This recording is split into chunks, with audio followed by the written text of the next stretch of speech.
Harry Raymond Garrison.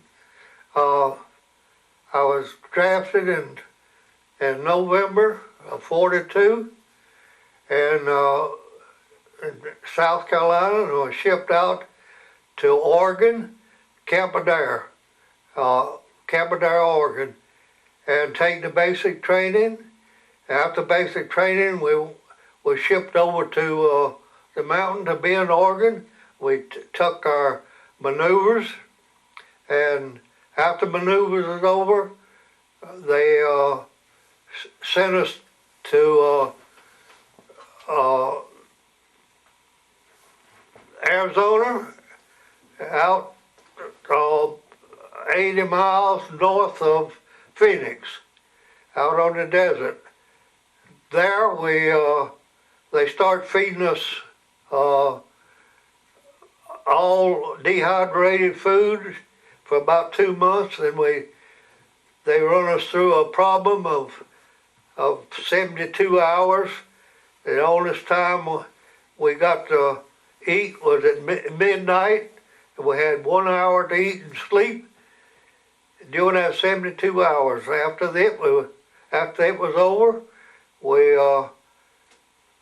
they shipped us to Denver, to Colorado Springs, Colorado, and we went through basic training again. They brought in ROC boys, and which they hadn't had Army basic training, and we trained there for tactics, for German tactics. When just before D-Day in Europe, they shipped us to New Jersey and got us ready to go overseas. Right at D-Day, we were on the ship to go. And when we left New York, we didn't know where we were going to land, or they would have a place for us to land in France, a beachhead. So we were out at sea for 5 days, and we did land in France and in Omaha Beach.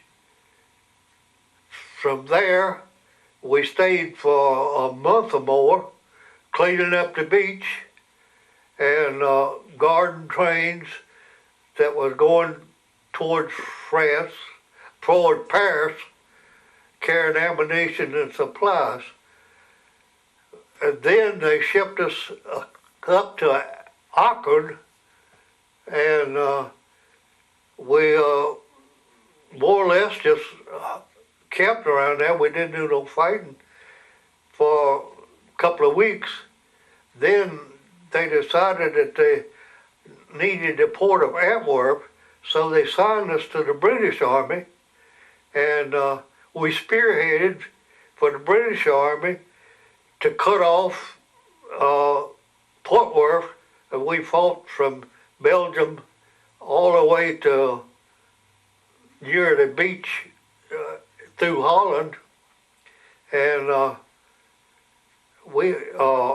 my company, now the other companies probably had it rougher than we did, but one time in Holland, the Germans made it pretty rough for us. They got the shelters, and of course they was using machine guns and all, and we had to more or less hit the ground, dig in.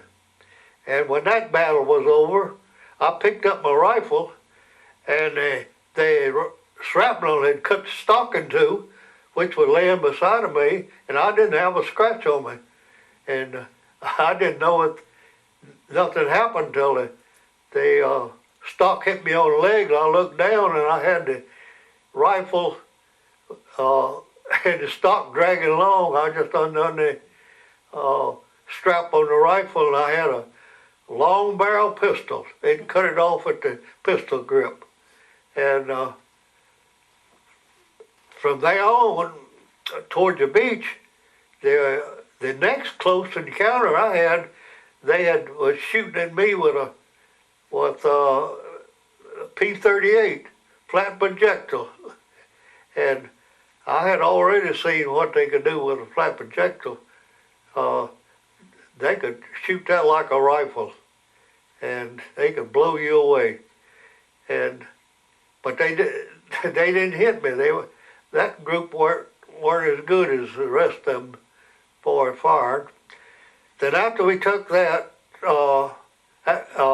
beach area and cut it off so they could use the port, then they shipped us back up to the Siegfried line, and we relieved the 1st Division, which had already taken the Siegfried line, and from there,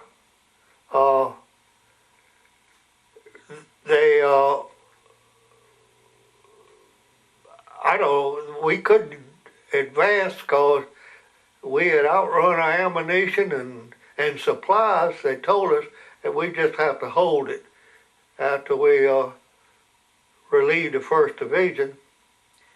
And I don't know how long we stayed there, a little bit, until the Germans decided that they would make a counterattack and take Liège.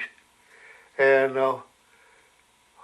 the day that they started the counterattack, they started shelling us, which we were to the left of Liège, and there were a road to the right of where my squad was holding in, and they started shelling that road, and they thought they was coming down that road on the counterattack, and they moved me out, told me to take my squad and go down to the road to defend that road. Then I went down to defend the road with my squad. They dropped a big shell right at me and knocked me out. And I got my first wound. I got my Purple Heart. And but they didn't come that route. That was they was to make us think they were coming that way. And they were dropping parachute shoots. The Germans was behind us.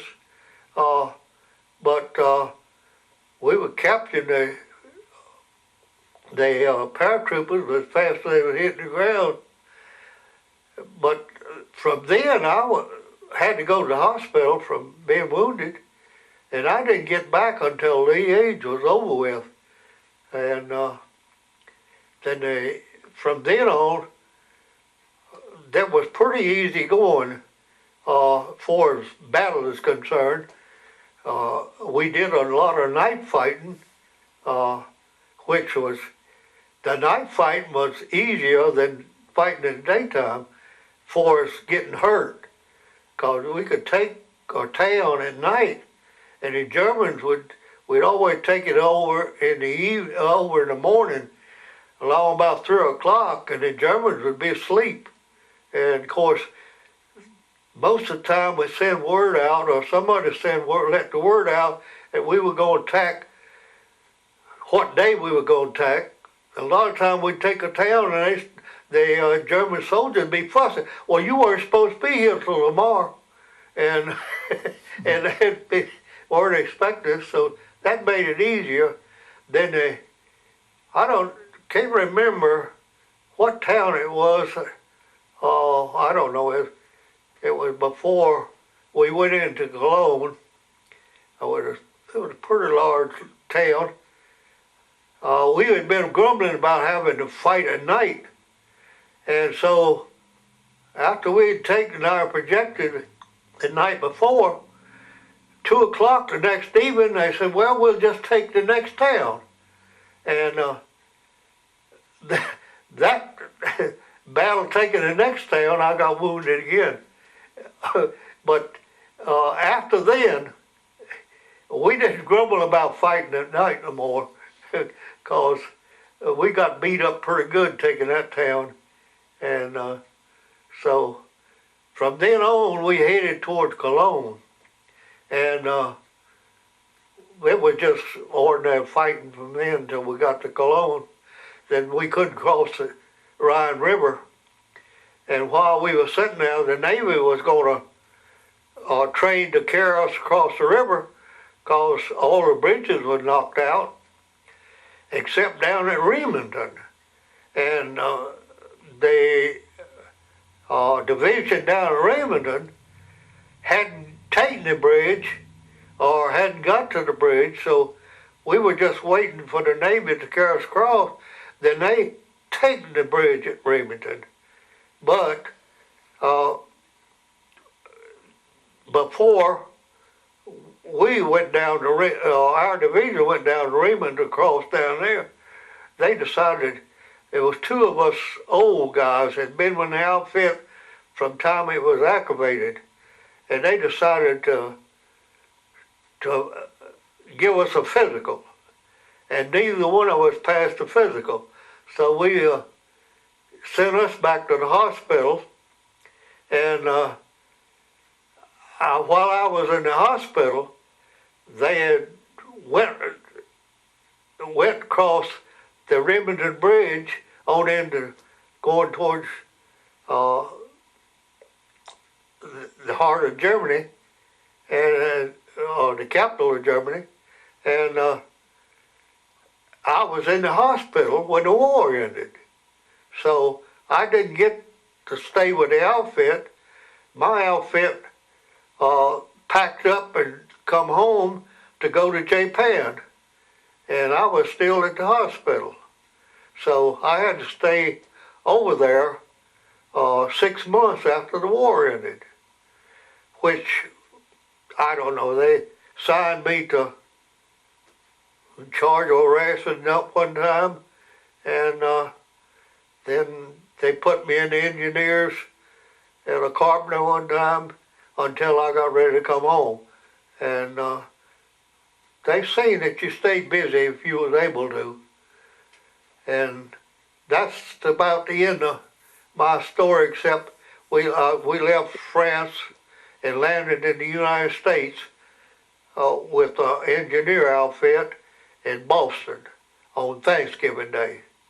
And from there, I was shipped back to Fort Bragg for discharge. That's it. Raymond, what life lessons did you learn from your time in the Army? Well, I got a pretty good education, because while I was in the Army, they determined when I went in that I was going to be a sergeant, and I had to train and learn all the Army rules and the regulations, and but to begin with, see, I was an infantry in the infantry, and I had to train to be a leader in combat. And after the war was over then, what experience that I had in civilian life, they would match you up with a job. And the first job after the war was over, after I got out of the hospital, they had to set up a ration dump to issue rations to the troops coming home. And they'd come through the camp that I was at and to wait for a boat to come home on. And of course, we had to issue out the rations while they was in that camp. And they picked me to be a sergeant in charge of the ration dump. And then I had to learn that part, and which it didn't take me too long to understand where to go draw the ration and how many rations they each are out for every 100 men and all that stuff. You had to break down your rations to match 100 men or 80 men or whatever size group it was. And what about your feelings? Any particular feelings that you felt? What happened when you got to Europe and you saw the devastation? Could you describe that for me? Well, the sadness it must have brought to you to see the devastation, loss of human life, property, and whatever. To begin with, boys were getting, men were getting killed. Uh, it was like you losing somebody in your family, cause that was part of your family, more or less.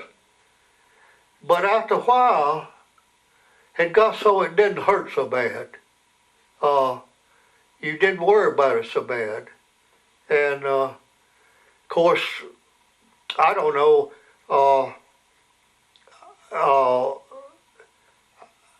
My health, more or less,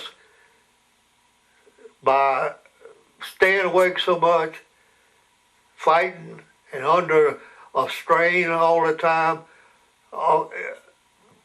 you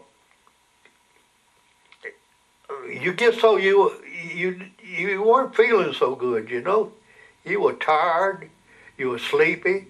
One time I went to sleep, and after a battle, and of course we had been moving up to the enemy for about 5 miles, and then when it was over with, it was down in Holland.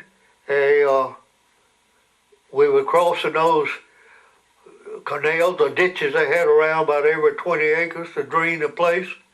You had to jump out, and of the morning you could jump the water, but after you jump 3 or 4 times, you jump in the water, and that black mud, and it would wear you down. And after all of that, then I reckon being a squad leader, I was always worried about the boys that I was in my squad, and it affected you health-wise, and it made you feel tired and nervous and whatnot. And I don't know, my outfit would pick me and my squad to be the advanced group. And you start from this town that you just take and go to the next town, and you are out there a lot of times just me and 2 boys or 2 men. We were what they call the scouts, and we was to contact the enemy and find them and notify the company. And I'll tell you, that was sort of nerve-wracking. You didn't know when the Germans was going to fire on you, or you was going to get to see them first, or they were going to miss you, and or until they opened up fire on you, it went away just like that. You didn't think about it being scared no more. You weren't nervous, or you quit looking, trying to find some position they were in or something. Then you start thinking about saving yourself, or how are you going to knock them out, or whatever. It just went away, and you started your routine of fighting, and you didn't think about being frightened no more, or nervous no more about finding them or them finding you. Well, Raymond, let me say thank you, and it's just been a joy to hear you. And I will tell you this, that I feel a deep sense of gratitude to not only you, but a lot of the guys just like